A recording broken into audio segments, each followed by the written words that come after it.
नमस्कार दोस्तों, मैं बिनी ताजमहल यानी बीबी का मकबरा बोल रहा हूँ। दोस्तों, ताजमहल निश्चित रूप से भारत का सबसे खूबसूरत ऐतिहासिक स्मारकों में से एक स्मारक है।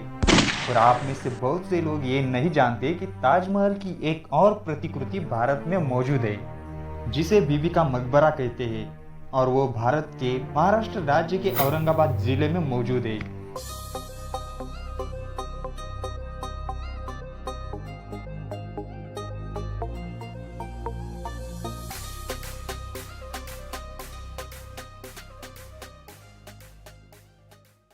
दोस्तों, इतिहासकारों की माने तो मेरा निर्माण औरंगजेब के बेटे मोहम्मद आजम शाह ने अपनी प्यारी माँ रबिया उल दौरानी, जिसे दिलरास बानो बेगम के नाम से भी जाना जाता है, उसकी याद में बनवाया था।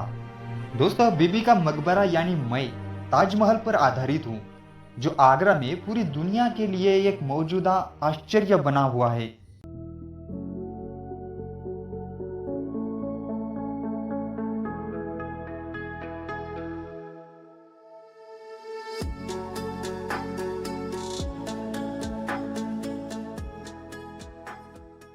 मेरा निर्माण 1651 से लेकर 1661 के बीच हुआ। दोस्तों, मुझे अगर आप ध्यान से देखेंगे तो आपको मुगल बादशाह अकबर और शाहजहां की शाही शैली से लेकर अंतिम मुगल शासकों तक की मुगल वास्तुकला में हुए परिवर्तन की एक झलक देखने मिलेगी। मुगल काल के दौरान मैं शहर के एकदम मध्य में हुआ करता था। मुझे बनाने में लगभग 6,68,000 रुपयों का खर्चा हुआ था। दोस्तों, मैं लगभग 25 एकड़ के क्षेत्र में फैला हुआ हूँ, जिसमें मुख्य गुंबद और चार मीनार 3,094 वर्ग मीटर में फैली हुई है।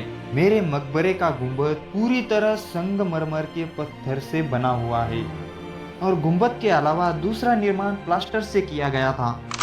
दोस्तों, मेरा निर्माण करने के लिए इस्तेमाल किए गए सभी संगमरमर के पत्थर जयपुर राजस्थान से लाए गए थे, जिसे गुलाबी शहर भी कहा जाता है। दोस्तों, आजम शाह मुझे ताजमहल से ज्यादा भव्य और विशाल बनाना चाहते थे, पर बादशाह औरंगजेब द्वारा दिए गए खर्च में उतना मुमकिन नहीं हो पाया। दोस्तों, मेरा डिजाइन अतउल्लाह द्वारा किया गया था। अतउल्लाह के पिताजी उस्ताद अहमद लाहौरी को विश्व प्रसिद्ध ताजमहल के मुख्य आर्किटेक्ट के तौर पर पहचाना जाता था। मेरा गुंबद ताजमहल के गुंबद से आकार में छोटा है।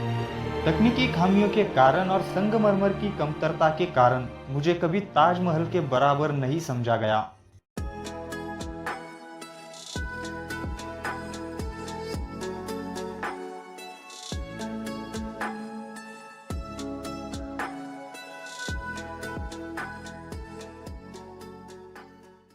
दोस्तों, मेरी बात करें तो मेरे अंदर फारसी शैली में बने हुए फूलों के बगीचे हैं, जो आज भी मेरी खूबसूरती में चार चांद लगा रहे हैं। क्योंकि मुझे चौकार आकार में बनाया गया है, इसीलिए इस गार्डन को भी चार छोटे छोटे इलाकों में बांटा गया है। इसके अलावा मेरे अंदर तालाब, फव्वारे और झरने भी बनाए गए थे। दोस्तों, चारों तरफ से ताजमहल जैसी खूबसूरत जागीरें भी बनाई हुई है।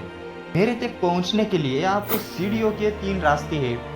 मुख्य रास्ते के प्रवेश द्वार पर सड़क पर बगीचों के चारों ओर पानी के फुव्वारे लगे हैं, जो मेरी सुंदरता में चार चांद लगाते हैं। दोस्तों, सीढ़ियों से ऊपर आने के बाद आपको मकबरे में प्रवेश का रास्ता दिखाई पड़ता है। इस प्रवेश द्वार की बाहरी हिस्से में पीतल की धातु की कला कुसर दिखाई देती है। मकबरे के अंदर आने के बाद आपको शहजादा आजम की मां दिलरास बानो बेगम का मकबरा एक सुंदर ढंग से डिजाइन किए गए संगमरमर के हॉल में आपको दिखाई पड़ता है। मेरे दीवार पर की गई बारीक नक्काशी पर्यटकों को बेहद आकर्षित करती है। दोस्तों, मुझे देखने के लिए, मेरा इतिहास जानने के लिए महाराष्ट्र या देश भर से पर्यटक तो आते ही है, और शहर में आए विदेशी पर्यटक भी मुझे देखे बिना शहर से जाते नहीं। तो अगर आप भी मुझे देखने आना चाहते हो तो आपका